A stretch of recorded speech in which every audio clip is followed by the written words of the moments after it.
I've been a police officer for over 10 years, but before I joined the police, I was a musician. I studied at the Royal College of Music and I worked for a few years as a freelance opera singer and conductor. I started the Blue Light Symphony Orchestra in about 2016 because I wanted to see how many other musicians were out there in the police and the other emergency services, and I wanted to see if we could get together and form an orchestra and play music for our own mental health and also for kind of general well-being. I also had the idea that I wanted to make music therapy available more widely to people in the emergency services. The emergence of music therapy as a clinical profession really coincided with the ending of the First and Second World Wars, with a lot of soldiers coming home with post-traumatic stress disorder, shell shock, and people realising that the integrated use of music was actually a really powerful way of supporting the soldiers. Whilst nearly everyone is going to be exposed to some form of trauma at some point in their lives, I think it goes without saying that emergency personnel, just by the very nature of their job, are running into rather than away from difficult situations, dangerous situations. So with that increased exposure, there is an increased likelihood that these events will potentially become overwhelming and manifest in different ways unless they are supported and treated appropriately at the right time.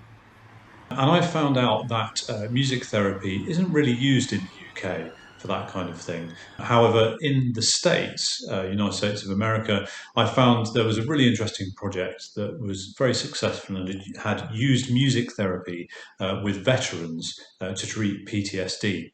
And I thought that was a really interesting idea and something that was worth exploring here. A music therapist is a registered healthcare professional who has advanced training at a master's or higher level, and it's a psychological treatment of mental, behavioural, communication and emotional illnesses. It's a way of using music as a tool.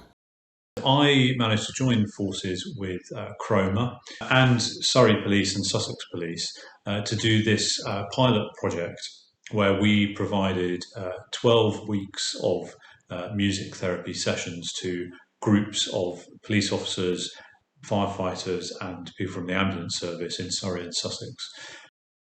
Each group was comprised of dedicated professionals from a range of departments across the services, and they were each willing to come in and try something totally unknown to them. I didn't have any expectations when I went in. I had no idea what to expect and I was nervous doing it. I'm not musical in any shape or form, and there is always the fear of making a complete fool of yourself. The group ran for 12 weeks, and over the course of the 12 weeks, the group and the music clearly became more cohesive and coherent. I'm sure there are a lot of you out there who are a bit sceptic about the musical therapy, and I can fully engage with that one. I was that sceptic. I thought it was all a bit play school and that it wouldn't do anything to help or support me. Even on the first day and walking through the door into the room and seeing the instruments on the floor, my immediate response in my head was, oh heck, this is going to be a bit silly and embarrassing and it won't be for me at all. Each participant had their own particular moment of sort of connection or light bulb, if that's an appropriate term, of when things sort of shifted internally for them. And I think that sort of shift and change in perspective was, seeing those moments was really wonderful. How wrong was I? It took a couple of weeks of attending sessions, and then when I had the most unexpected reaction and got very upset and even considered not returning, but I did, and I persevered, and you know what, I am really, really glad that I did. I started to understand how music therapy could help me and give me the tools to use in times of stress or anxiety, or when trying to deal with a situation where I was uncomfortable. There was a lot of tension that you could see released through the course of the programme. There was a lot of apprehension and concern coming in, and that evaporated throughout the programme. It did have effect on my own symptoms. It brought out emotion. I wasn't expecting to emerge from this form of therapy. And after completing the sessions, I found I had techniques with the use of instruments and vocalisation to help me control both some of my physical and mental anxieties and responses. The participants were concerned that they needed to be a musician or needed to be musical to engage with the sessions and benefit from the sessions. And in fact, the participant doesn't need to have any musical training or any musical inclination whatsoever, because it's the therapist's responsibility to use the music in a specific manner and way to facilitate the therapeutic effect. I then started to open up my own inhibitions and scepticism and have fun and using instruments, vocalisation in various different ways. It was part of a toolbox of techniques to deal with certain feelings and emotions and reactions. Using a bottom-up, top-down approach, music therapy sessions were designed to physically engage participants with rhythmic driven improvisation, and this way we could get into a physically calmer, relaxed state. It also facilitated a shared experience and a connection within the group. And trust me, this is so worthwhile, and yes, you are very likely to initially feel silly and uncomfortable with it, but give it a try like myself. You will be or may be surprised at the results. The impact of the music should be a subcortical and subconscious level for the music's therapeutic effect to take place.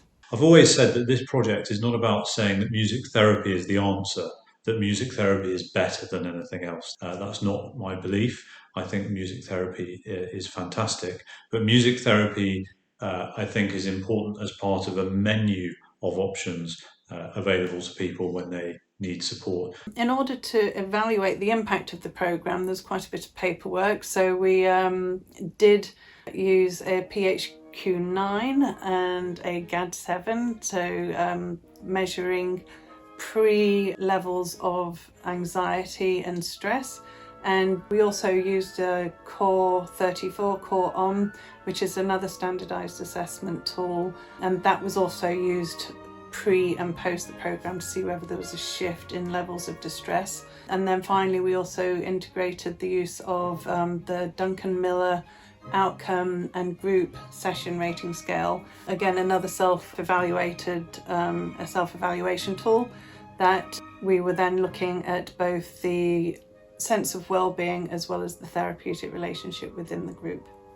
This project has shown the potential for music therapy to help people in the emergency services, and I'm really conscious of the fact that that we're now coming out of this, hopefully, this pandemic, and we are likely to see, we are already seeing, but we are likely to see even more an increase in mental health problems amongst people in the emergency services who have been in kind of crisis mode the last 18 months, 2 years.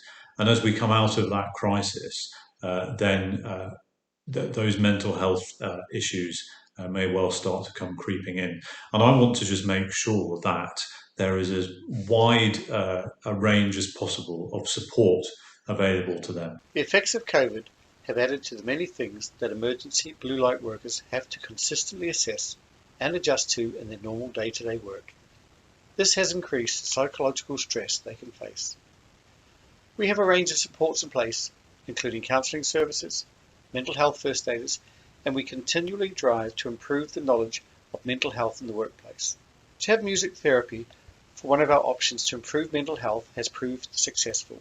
We will continue to support music therapy, working with Chroma and the Blue Light Symphony Orchestra. I am pleased to say that music therapy has had a positive impact on our workforce. I think it's just a testament to them and their willingness to try whatever it takes. Try something new, try something unknown, and see whether it works. And that's one of the biggest opportunities for growth. The pilot programme was really successful in the terms of the qualitative impact and comments and feedback that we got from the participants. Each and every one of them really commented positively about their experience and the ability to transfer these skills outside of the therapy session. who knew that humming could actually help relieve stress, but believe me, it can.